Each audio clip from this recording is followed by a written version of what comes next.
Et salut à toi les internets, nous sommes le 3 novembre et rien. Pas une information époustouflante en provenance de Twitter, pas de tweet d'Elon Musk qui nous annonce qu'on va devoir payer pour dire des conneries, ou qu'il suffira de 8 balles pour avoir l'air d'un scientifique reconnu autour du Covid.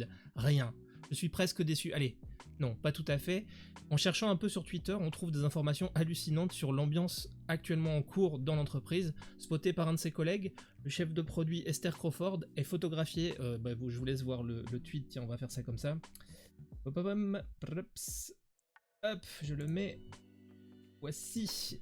On voit Esther Crawford donc couchée dans son sac de couchage au sol de ce qui ressemble à une salle de réunion.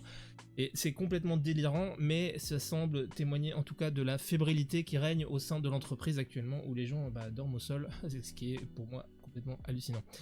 Instagram, de son côté, semble témoigner de continuer à avoir envie de tester du côté des NFT.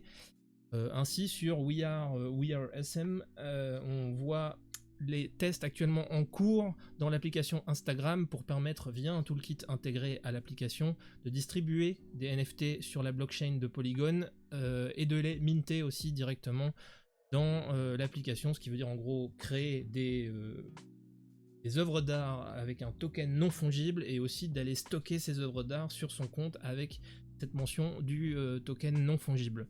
Si je comprends à peu près le lien entre une application de diffusion de création visuelle et des NFT, je m'étonne quant à moi que l'entreprise continue actuellement ses expérimentations en la matière au vu de l'explosion de cette énième bulle du web. Au rayon des choses que tu n'as pas envie de savoir mais que je te dis quand même, le site 9to5Mac propose en information le fonctionnement de l'application nouvelle de Apple qui est présente sur iPadOS 16 qui permet de traduire des textes avec la caméra arrière de l'iPad, au départ d'un texte donc photographié par cette caméra. Intéressant aussi pour l'apprentissage, savoir comment ça marche, parce que c'est assez précis dans l'article, mais ça démontre pour moi aussi la possibilité pour Apple et sa continuité dans la volonté d'aller titiller de temps en temps Google sur ce qui sont des fondamentaux, comme le Translate ou Plan par exemple. La firme à la pomme ne baisse donc pas les bras face au secteur généralement dominé par Google sur ces questions-là.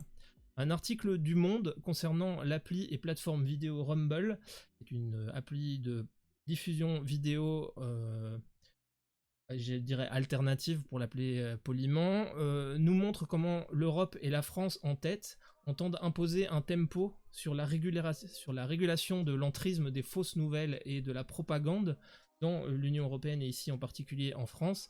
Ainsi, la plateforme alternative qui se propose comme Odyssée par exemple de fournir des contenus vidéo dits non censurés et sous le coup d'une demande du gouvernement français pour qu'il soit interdit des contenus en provenance de RT, notamment de chaînes de propagande du Kremlin. L'entreprise qui est sise aux États-Unis conteste évidemment cette décision, mais incapable de filtrer les contenus distribués en France, a décidé de couper l'accès depuis notre pays et aussi on le voit via le store d'application où il est plus possible d'installer l'application. Alors la question va pas vraiment se poser d'une perte d'utilisateurs puisque le Rumble signale qu'ils sont seulement 1% en France à essayer de consulter cette plateforme, mais ça pose quand même quelques questions parce que ici il y a aucun doute, il faut parfois bloquer des contenus qui ont vocation à nuire, mais la question va pas se poser de savoir pour ce contenu en particulier, mais il faudra rester vigilant à l'avenir sur les éléments qui seront sous le coup des demandes du régulateur français pour voir en fait en gros si ces demandes sont chaque fois légitimes ou sont parfois moins légitimes. Pour conclure, j'ai envie de pointer un petit article un peu dans la même veine sur My Digital Week qui refait qui se porte relais d'une étude de NordVPN concernant les trackers. NordVPN c'est un VPN, donc par définition ça permet d'effacer ses traces sur le web et donc aussi d'effacer les traces vis-à-vis des cookies qui sont posés sur les pages web. NordVPN a fait une étude que relate My Digital Week concernant la moyenne du nombre de trackers qui sont posés sur les sites internet en France. Alors on constate que c'est entre 17 à 27 analyses des données de l'utilisateur sur les plus gros sites français. Intéressant à voir.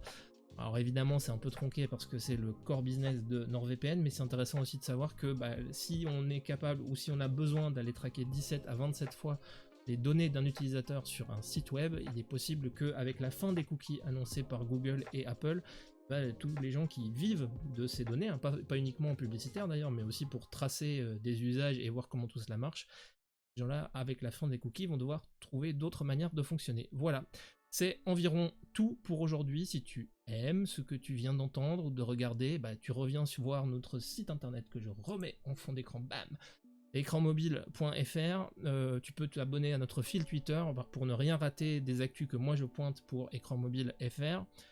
Tu peux retrouver la vidéo de cet audio sur la chaîne YouTube d'Écran Mobile, c'est peut-être là que tu es en train de me regarder. Écoutez cette actualité en version audio en cherchant Écran Mobile ou l'effarouchement des étourneaux. Là je suis sûr qu'il n'y a personne d'autre qui a ce titre là, l'effarouchement des étourneaux, sur ta plateforme de podcast préférée. Et puis si l'idée te traverse de soutenir mon initiative là de veille et d'actualité multi-support, et que tu as envie de discuter des actualités du jour, de pointer des liens que moi-même j'aurais pas trouvé, d'en discuter un peu des questions métiers qu'il y a autour de ça, tu peux ne pas hésiter à rejoindre la plateforme Discord d'Écran Mobile. Tu trouveras le lien sur le site web d'Écran Mobile dans l'article lié à cette revue de presse. Bref, tu lâches des pouces, tu envoies des likes, tu files du love un peu partout où c'est légal de le faire. Porte-toi bien les internets, c'était Denis vers l'Ouest pour Écran Mobile.